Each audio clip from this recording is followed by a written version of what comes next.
Good morning and welcome to the Human Impact Theory. This podcast is where our mission is really simple. We are here to inspire a world of change in you. My name is Jacqueline Way, and I am the founder of 365 Give. I am so excited today. So, first of all, just so you know, this is our first or my first time doing an in-person podcast with anybody. So What an honor. we're so excited today. And this amazing woman, Lindsay Storry, is not only an educator, long time, 20 years, but a dear friend. She has been sitting on the 365 Give board of directors since inception.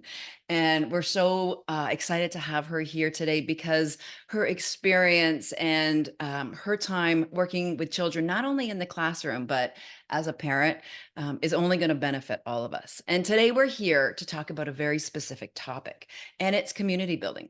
It's almost time to go back to school for schools across North America and many places in the world. And we wanted to make sure that our educators are really prepared this year to start from day one, to start building community in their classroom, because we know the benefits for our children. And that's what we're here to talk about today. And not only is this podcast for educators, it's for families and for everyone, because when we start to understand what community building really means, how it benefits the world around us, it benefits our children, our families, the world at large, but most of all, how it benefits us. So I am so excited to introduce you all to my dear friend, Lindsay Storry. Welcome to the Thank show. you. Oh Thank my you so God, much. Hi, everyone. this is just our second podcast, so bear with us. Welcome to my home. My cat is wandering around. She's going to be popping in, and no promises. You may even hear the kids' voices. They are home from school as well. But welcome to the Human Impact Theory, and we're going to get started right away. So let's talk about community building, connection, why it's important for our children most of all, and why it's important in the classroom. So if you can just explain to everybody what is community building and why is it so essential in the educational setting? Well, I think that relationships are important in all aspects of our life, and education is certainly no different. We really know that children learn best when they feel connected. So, that relationship between teacher and students and fostering those connections between the peers really allows us to create a positive class culture and an environment where kids feel safe and comfortable to learn. So, that community building piece is essential, and it has to start right at the beginning of the year. So we're talking the first day.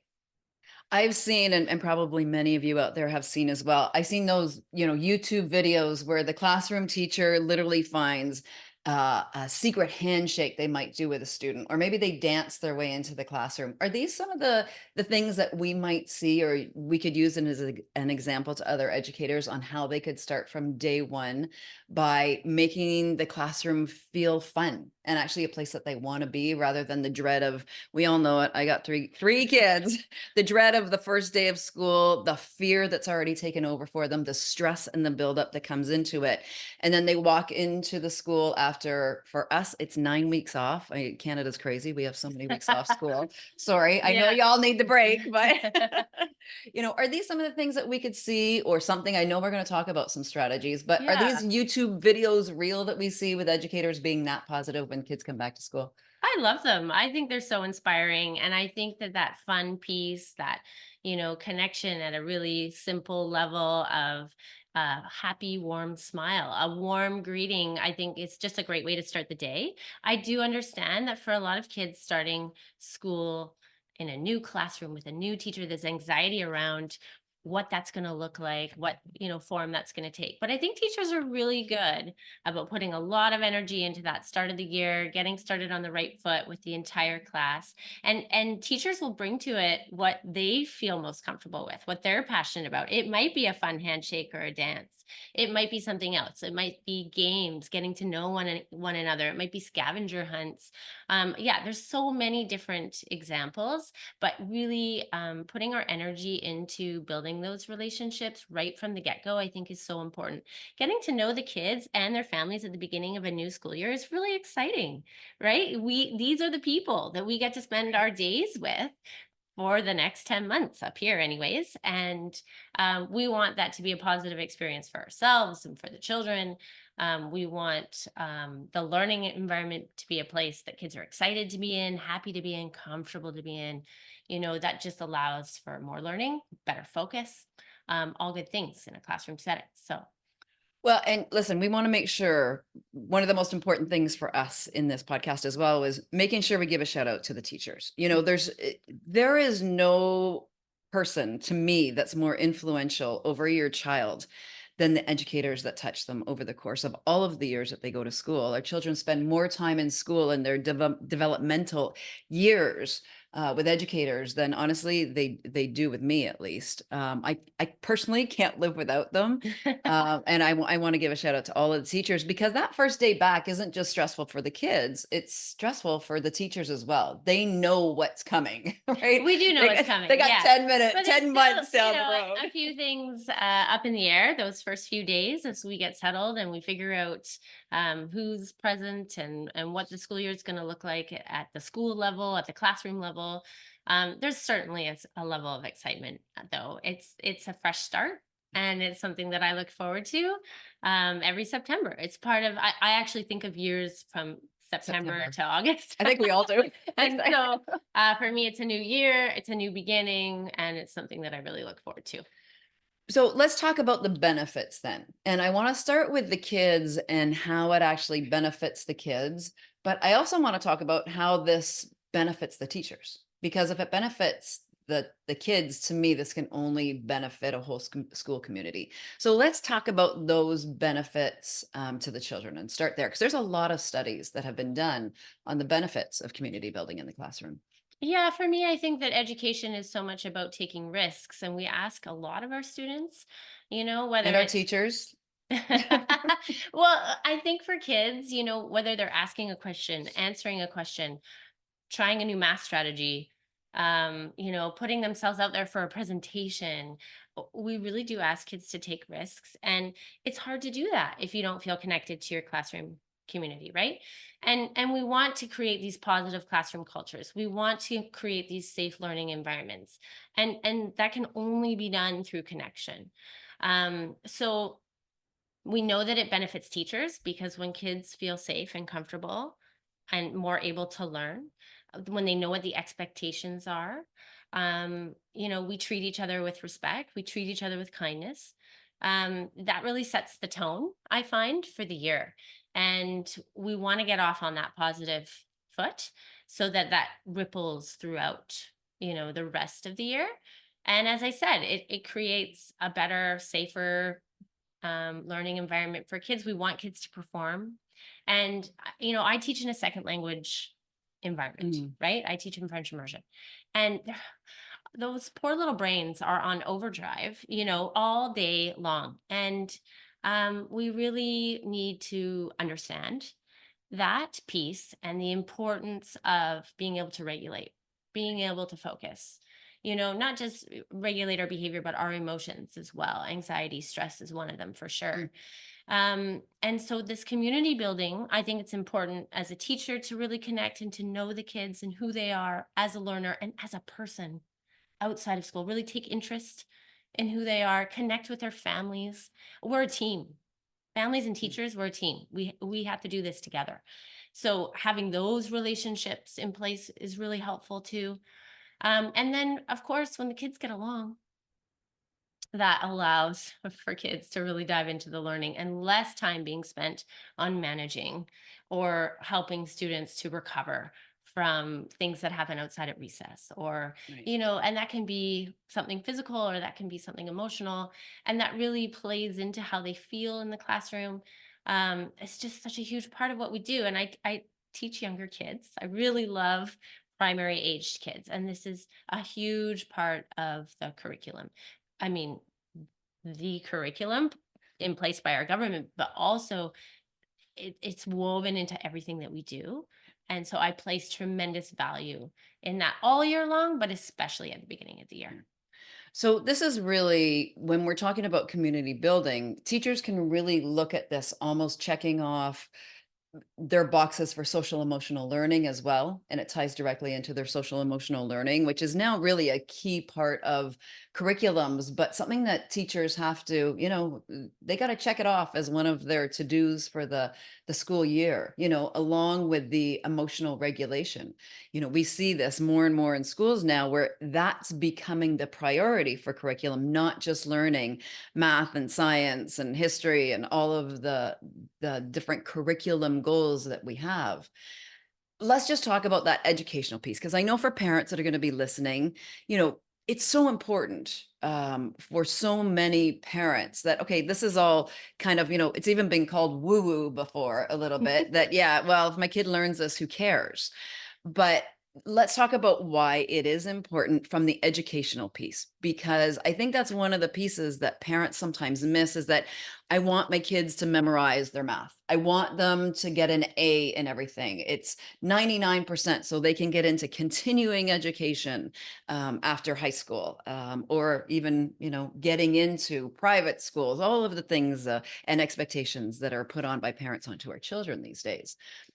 Why does this help a child actually directly learn? You touched on it a little bit. You talked about the fact that it reduces stress. How does reducing stress and increasing happiness actually help our children's brains and help them learn? Well, we talk a lot about risk taking, but we also talk a lot about a growth mindset. Mm, And so a growth mindset means that even when learning becomes challenging, students can continue to practice, continue to try, maybe a different strategy. They're not met with an immediate barrier of, I can't, right? Instead, it's like, ooh, this is tough. I can't do it yet.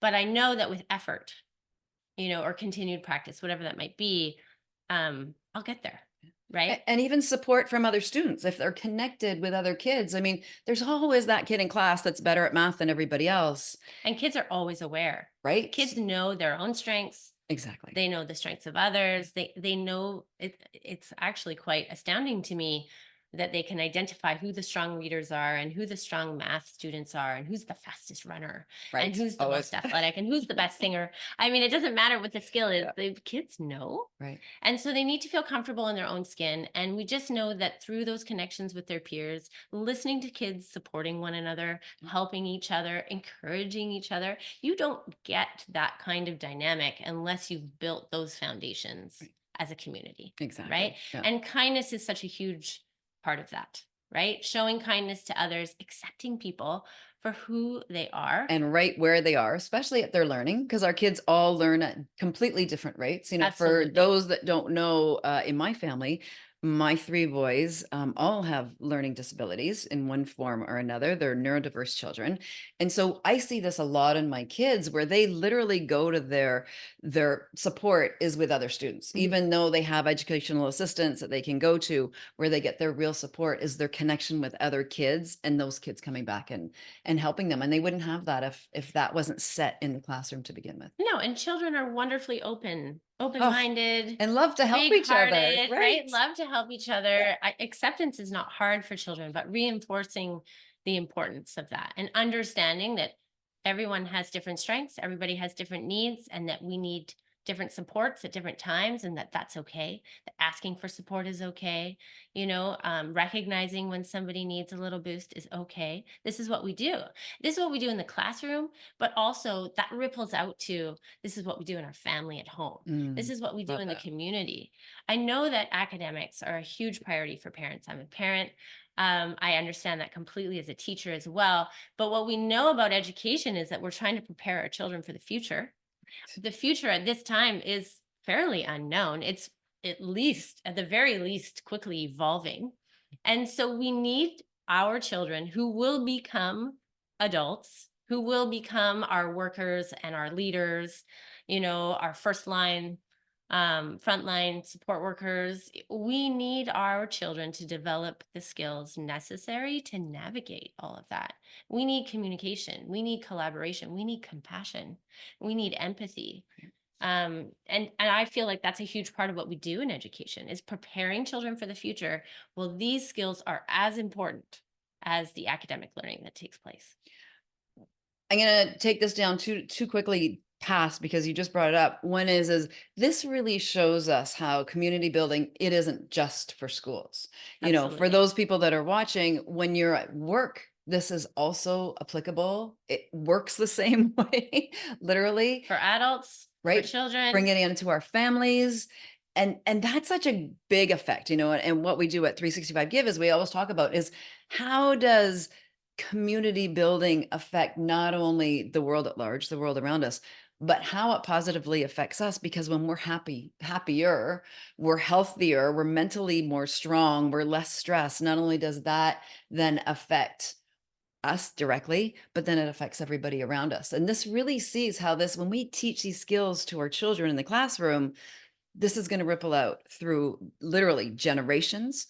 It has the opportunity to create a more peaceful world because we have children that are emotionally regulated. They're mentally and healthy, more healthy and stronger, which is amazing. So I love Yeah. that this strategy is starting, as you said, with primary kids. I mean, you teach as young as grade 2, which is Oh, I've grade taught 7. kindergarten, grade All the, 1, grade all 2, the way grade up. 3.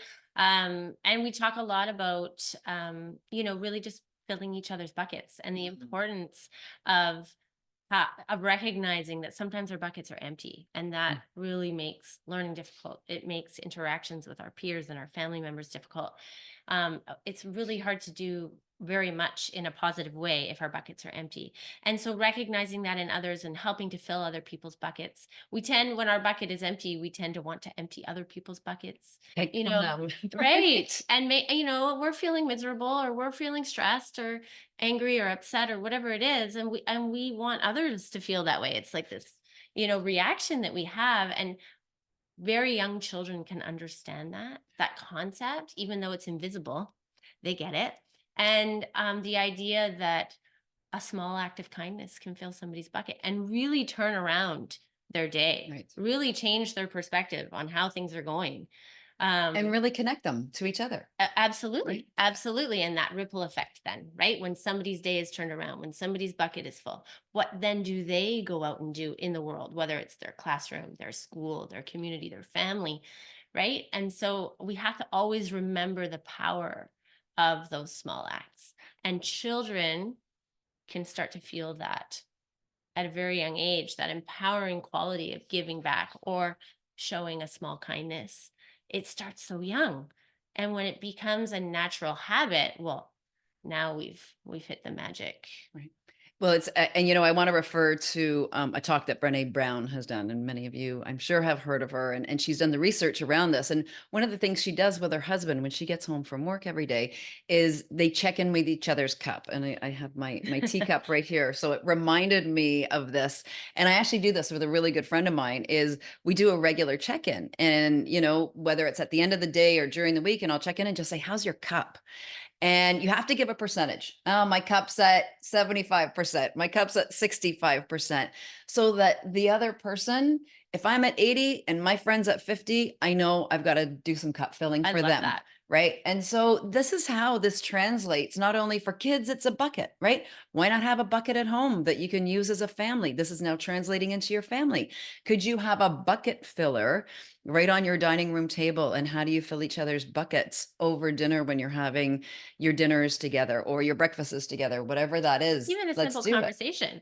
I think as parents, we often ask, what did you learn at school today? Mhm. Right. And sometimes we expect that to be, oh, I learned to add, or I learned about thermal energy. But we could rephrase that. There's an opportunity there. Did you fill somebody's bucket today? Mhm. Or even, how full is your bucket, How's the cup? right? Right? After the day. Mhm. And that's the language that I use. I know a lot of teachers use that language, but there are other ways to communicate that with young children, or to bring that into your family, into your workplace, into your soccer team, right? But those check-ins, I think, are really important, Important. and that's what teachers do. We say hello, we greet. I give kids options, but they can choose to give me a hug or a high five or a fist bump, and start their day with that connection. There's a little bit of a physical connection if they want it. They can also choose to wave if they're not feeling it. But I make eye contact, I smile. I'm like that. And If we I know do even that, nothing else right? that It's the day, it's got smile. to We be know that the effect positive of start. smile on your endorphins, right? So this is a physical reaction that's happening. Even a hug, and for those of you that don't know, a hug with a friend, a student, if they allow, even that turns on oxytocin, and that's our love hormone, right? So all of a sudden, instead of the stress or cortisol, which is tends to go up for kids when they're Mhm. entering a classroom, instead that's changing it. Our stress levels, our cortisol is going down, our oxytocin's going up, our endorphins are going up, and this connection with kindness, we literally call that your daily dose of happiness. And that's the chemical reaction that happens in your body when you're kind, when you're compassionate, when you're making a connection. That's your dopamine, oxytocin, your serotonin, and your endorphins are starting to fire and wire. Now our kids' brains are working better.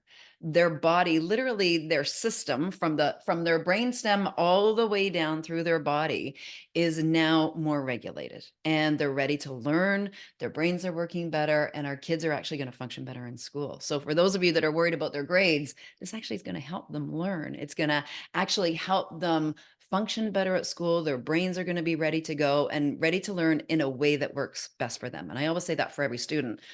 We're not looking in my film as you get a grade A's all the way through. We're still learning to read in lots of ways, but what we know is when my kids are regulated, their systems are regulated, they learn at their best. And that's for each student and where they're at in the classroom. 100%. And that ripples out into their relationships in the classroom and outside. We know that that unstructured time outside at recess, while needed and Mm. so important, can lead to conflict. Yeah, I was just going to bring bullying into that Right. one, Right. because that's an issue. I mean, bullying for our kids, both physically at Yeah. school. I've dealt with it myself. Almost all parents have in one way or another, whether your kid is the bully or your child is bullied. And also online bullying, right? I mean, all the kids in grade 5, 6, 7, they all have their phones now. So how can we Mhm. find, and that this will help? I mean, they're in communities online, Snapchat, whatever they choose that their community building tools are. Do you think this can translate for them too, if we start teaching them at a young enough age that that sense of community can be in all areas of their life? I mean, their phones aren't going away. Those communities they build online are not going away. Yeah, I have to say I'm very hopeful that everything that we, are doing in classrooms today will have the learning impact necessary to teach kids that online communities are as powerful as in-person connection, and that our words online have the same power as our words in person. I think that that's a really tough concept um, for children to learn. We often learn that the hard way. Um, you know, as I said, the world is constantly evolving. Technology is such a huge part of that. I do teach young children for a reason. They don't yet have phones. True. I love that aspect of the primary classroom, but I recognize that it's a huge part as kids grow, and especially into high school. And we saw that a lot during the pandemic. That with lockdowns and Right. with distancing, the only way to connect was online or through messaging and all of that. So I think it's been a steep learning curve for kids, for families, for communities. And hopefully we can really start to find a positive way forward. Yeah. And our kids, and the fact that you brought up COVID, that's going to have a long-term effect on our Yeah. children for their lifetimes. We were very lucky here in Vancouver, Canada. Our kids were not out of school very long. They were able to get back into the classroom pretty quickly. But for most children around the world, they were in lockdown literally for years. Hmm. And that's going to have a long-term effect, not only on this generation that's coming up now, but literally for generations to come, because that trauma, that separation, that keeping everyone apart from each other, that's going to ripple through generations now. So can we, or will this have the ability, let's get the words out, will this have the ability, if we start that community building all the way through from the children today, whether you're in high school? I have a son who, he started high school during COVID, so that separation, and disunity was there when he started. Will this, and if we bring this into our schools and then our families and the larger part of the world, can we see that starting to like it's a healing? The mental health and trauma that our children went through was huge. But do we feel this is a way of actually bringing some healing to that generation? I think so. I think it just really reinforces how important community building is. I think we saw in schools, I mean, education was turned upside down. Oh, Um, but in a good way, in some ways, right? I mean, it was certainly unprecedented times, online learning.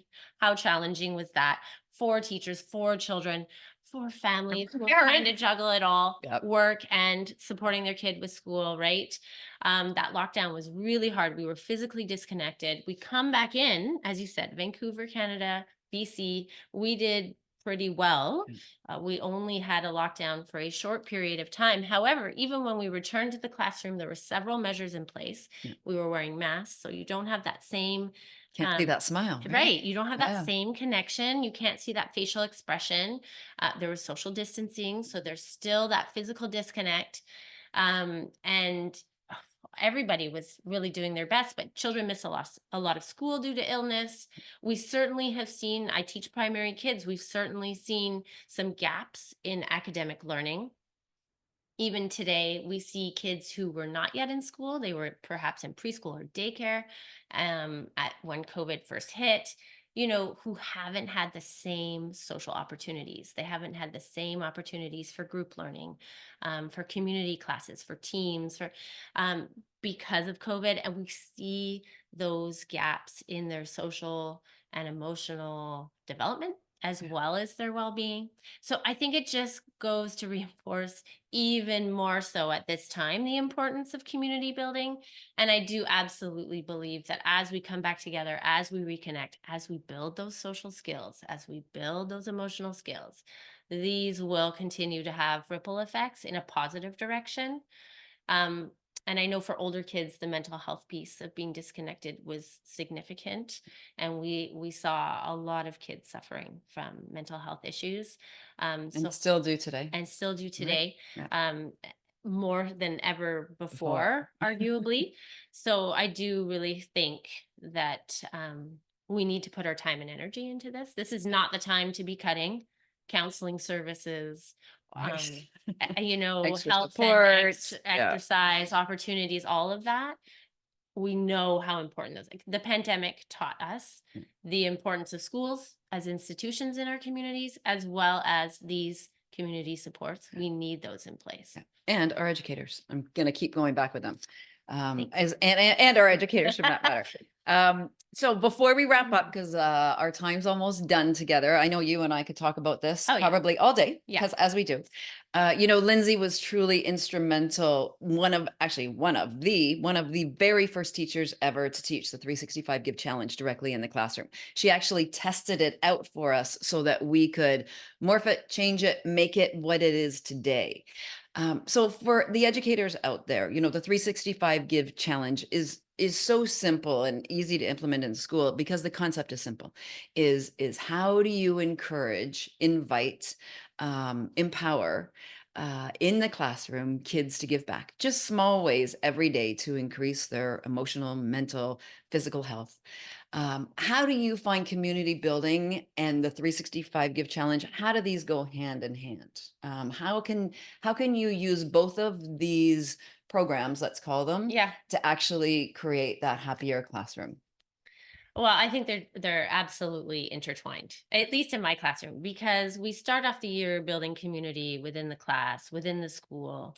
But what I love, or one of the things that I love most about 365 Give Challenge, is of course that we take our learning outside the walls of the Yeah. classroom, right? Now perhaps we're doing a park or a beach cleanup. Perhaps we're planting seeds in gardens. Maybe we're visiting a senior center and singing a song, or we're making cards for emergency responders, right? These are things that we do as small acts of kindness outside the learning that takes place in the classroom, in the sense that we're out in the community, we're connected to the community, we're appreciating our community, we're recognizing how lucky we are to have such a beautiful natural place to live and work and play, and all of the people that make our community such a wonderful place. So I think that they're absolutely intertwined. And I think when we start in the classroom and we get that positive classroom culture going, then it ripples out to our school, right? Schools can do a lot of things to create um, connection and harmony throughout the grades. Like some schools do house teams, or sometimes we have social events at the school, like a barbecue, or we do a pancake breakfast, and certain events that bring families together. These are all really important in building school community. And that's something I know schools do a really good job. And then to then connect where we are to the where we're learning, our place, our sense of belonging to the greater community, I think is so important.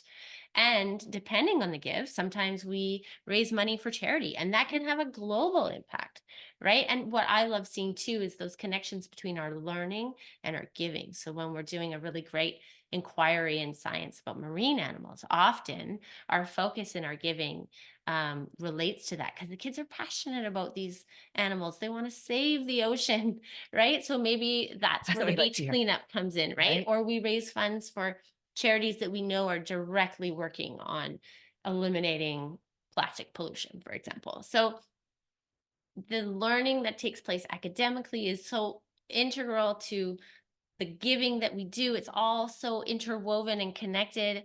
And I just think it starts in our classroom, but it ripples out into the school and the community at large. I love that. And I have to believe families too.